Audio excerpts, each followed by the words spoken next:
about the medical management of the inflammation, the acute and chronic inflammation. In this class, we will discuss about the physiotherapy management of the acute and chronic inflammation. So we have discussed in the class previously as well. So quickly we will revise the key points of the physiotherapy management part. So before that, what are the goals? Physiotherapy goals for the patient who got acute inflammation.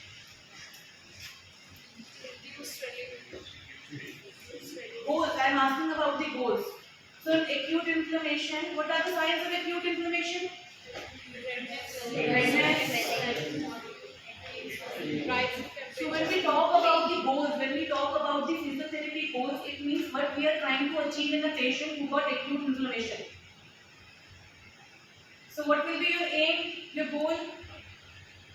To reduce pain, to reduce swelling, to maintain the functional mobility, to reduce swelling and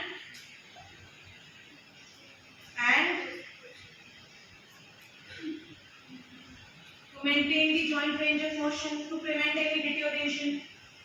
So before the management, before you see a patient, before starting the management, the brief outline of the goals should be clear to you. Then only you can do the management now. You have to have a plan before the management, yes or no? Yes, ma'am. So the goals should be clear to you. How can you give the treatment if the goals are not clear? Fine?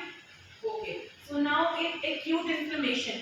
What does it mean? Acute inflammation means fresh inflammation. Acute inflammation lasts for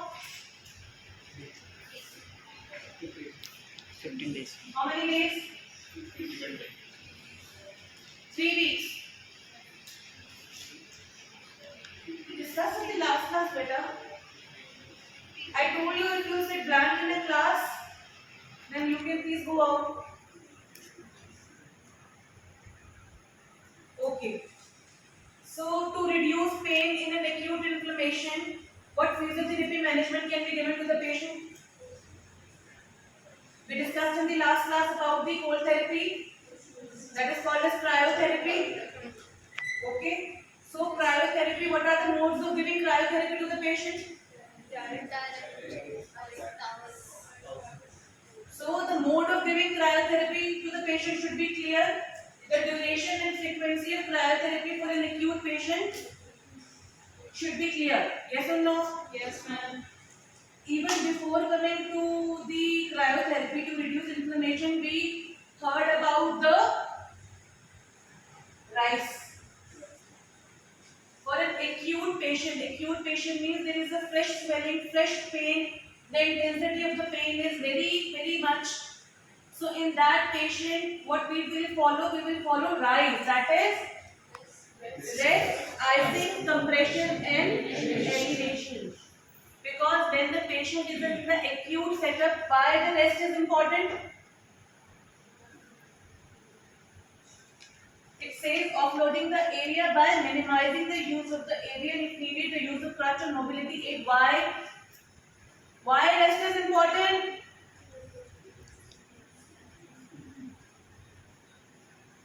To prevent any further injury. It's an acute inflammation, a very fresh injury. It has not healed properly.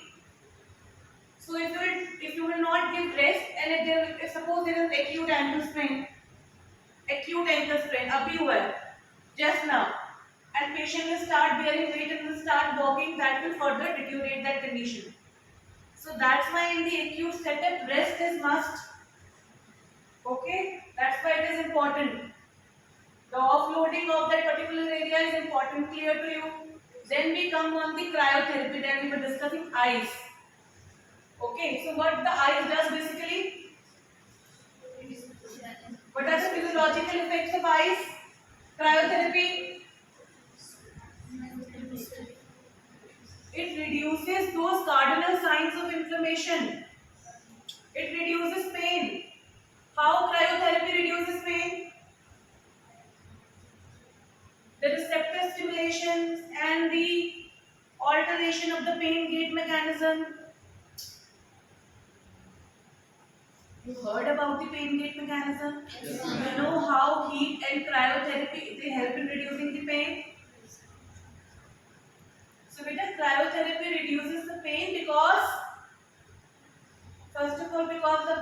stimulation of the mechanoreceptors, pain receptors, stimulating the pain gate mechanism. Another thing, why it reduces pain? Does it reduce swelling? How? How it causes the movement of the fluid in the interstitial space?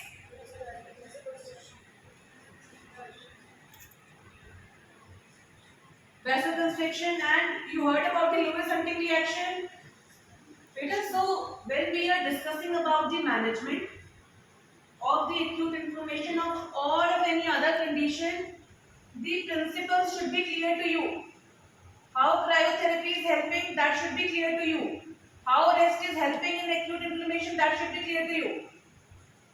So the physiological effects of cryotherapy should be clear to you. What are the modes of delivering cryotherapy to the patient? Quickly. Direct application of the cold pack and wet wrapping of the cold wet towel and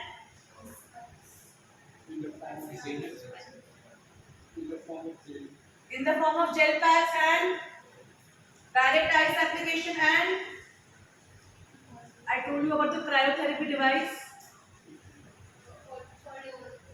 in which the cool air is passed with pressure. The benefit of that mode is the patient can do any movement. You can give any other therapy also while giving the gaseous cold air to the patient. Okay. What should be the frequency? You can give cold water dips also to the patient, right? What should be the frequency and what are the precautions that needs to be taken when you are giving cryotherapy for an acute inflammation? What should be the frequency? How many times in a day? And the duration 10 to 15 minutes. The duration can depend upon, practically depend upon many factors. It depends upon the tolerance of the patient. Second, it depends upon the condition of the patient. Frequency is also dependent on these two factors. So you can recommend it to the patient generally for 10 to 12 minutes, 3 times in a day or 4 times in a day, depending upon the condition of the patient and the tolerance level of the patient. Another aspect is that you should avoid direct application of the cold pack on the skin surface. There always has to be a thin layer in between. Otherwise, ice burn can occur. Right? You should always check the sensation, because when the patient is in pain, because of the pain, sensation reduces. You all must have noticed on your own when you are in pain or a particular area is in pain to feel that area is numb. So if you apply cold pack for a longer duration in that area, maybe the patient will not be able to appreciate the temperature, and a cold burn or an ice burn can occur. It happens in many cases. So as a physiotherapist, it is very important for you to educate the patient, assess the patient in the right way, even if it is a simple acute inflammatory condition. Okay, done. Apart from that, compression. What we can do in acute inflammation, why compression is important, for what reason? Read it out. Read it out loudly. Loudly, I said.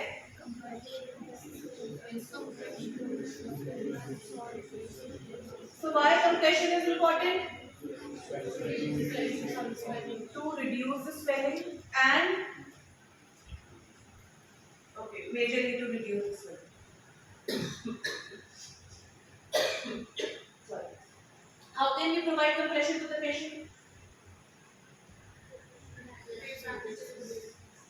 Crepe bandages, okay, and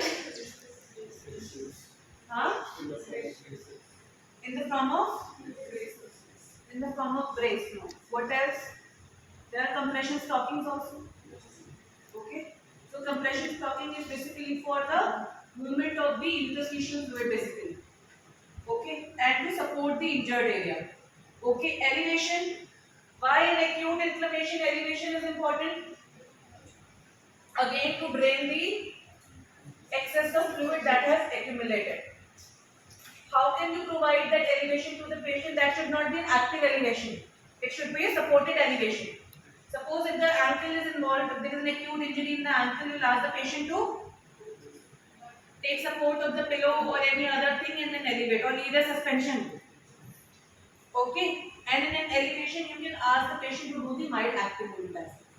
So elevation will help in, with the effect of the gravity, it will help in draining the swelling from that area, because of acute inflammation, when there is fresh injury, because of the excessive blood flow and everything in that area, swelling increases. Okay, and if the swelling increases, then if the swelling increases, it interferes with the joint movement and the muscle movement. So it is very important for us to drain that swelling as soon as possible. Okay. So apart from the rice, what else we can give in an acute inflammation setting to the patient? In terms of the modality, we discussed about the ultrasonic therapy, right? So we discussed that in acute setup, in acute condition, which mode of ultrasonic should be given to the patient? Ideally, pulse therapy should be given. Why we give pulse therapy to the patient, pulse ultrasonic? So the main aim, see, already because of the acute inflammation and the cardinal sign, the redness, swelling and rise in temperature is already there. Okay, because of the excessive blood flow in that area, and because of the swelling as well, and because of the microtrauma. So we actually avoid giving any heat therapy to the patient in the acute setup. And as we know that one of the physiological effect of the ultrasonic is heat production. It produces heat. Apart from the other physiological effect, heat production is one of the effect of the ultrasonic. Now, in the acute setup, we want other physiological effects of the other beneficial effects of ultrasound, like cavitation, interstitial fluid movement, pain receptor stimulation. We want those effects, but we don't want the heating part. So we will give pulse mode to the patient. Why? Because in pulse ultrasonic, one waves come and then there is relaxation for a certain duration, and then again the other wave of ultrasonic comes. So because of this and this, one wave comes, heat generate, in the second phase it dissipates. So the accumulation of heat doesn't take place in that local area. This thing should be very clear. ये बेटा आपसे practical, your practical setup, these questions will be asked from you. Okay. So you are in 4th year, so practically you should be clear that why I am giving particular thing to the patient. Or in a clinical setup, apart from the theoretical aspect, if you don't have a pulse mode in our clinic and the acute patient comes, then in that you can give a continuous mode with, we discussed last time, how a continuous mode can be used in a acute setup if you don't have a pulse mode.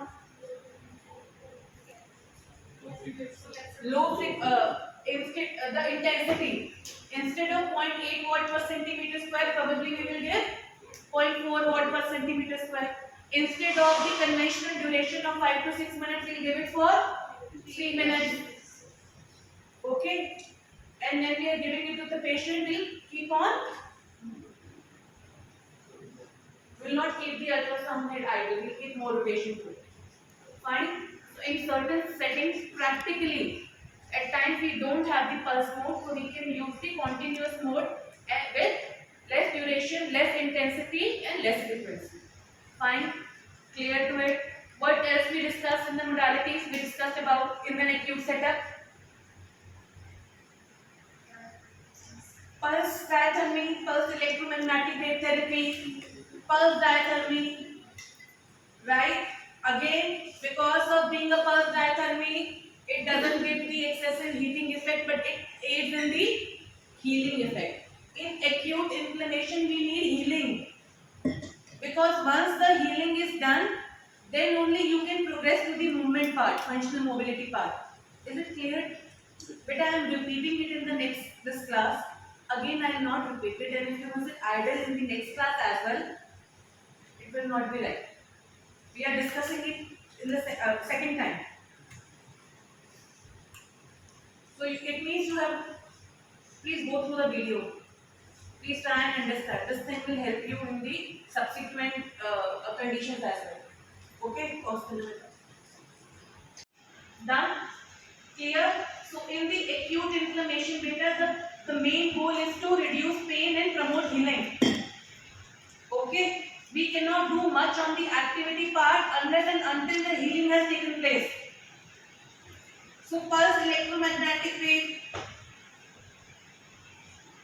What else? Laser. What else? What else in the modalities part, beta? Thanks to some extent. Infrared radiation, and so all these modalities beta we can use to promote healing and reduce pain without increasing the temperature of the local injured area. Is it clear? In the functional aspect, what movements we can encourage in an acute setup? We can encourage only the active movement. So it doesn't mean that if patient has got an acute inflammation, we'll ask the patient just elevate and remain like that. No. You have to ask the patient to maintain some mobility, and probably that should be the active range in a pain-free range. Active motion in a pain-free range should be allowed in an acute inflammation setup, right? Clear? Okay, so that some mobility should be maintained. Because of the active movement also, the pumping effect will be there and the swelling will drain. Okay, so active movements in pain-free range should be allowed to the patient. So this is all about the physiotherapy management in the acute condition where the main aim is to reduce pain and promote healing. And in chronic inflammation, we discuss what is the main goal in the chronic inflammation, to work on the functional aspect of the patient. Because in the chronic inflammation phase, the cardinal signs of the inflammation are less. There will be less pain, there will be less swelling, maybe there is more swelling, less pain, tissue healing has already taken place. So we can actually push a patient little more in the chronic phase. So we can work on the strengthening part, we can work on the stretching part, we can work on the mobilization part, we can work on the functional activity part of the patient. So the patient actually gains more mobility in the chronic phase as compared to the acute phase. So like if a patient got the ankle sprain, in the acute episode for some weeks you gave rest, everything that we discussed to the patient. Once the pain is settled, healing has taken place, then gradually you can move on to the functional ability phase. So that comes under the chronic. So in chronic phase, basically, what you have to write in your exams? Okay, slight pain will be there, everything will be there, slight swelling will be there, but even then you can move on to the functional aspect of it. Is it clear? Rest you have to go to the books being referred for the physiotherapy management of the inflammation. Clear?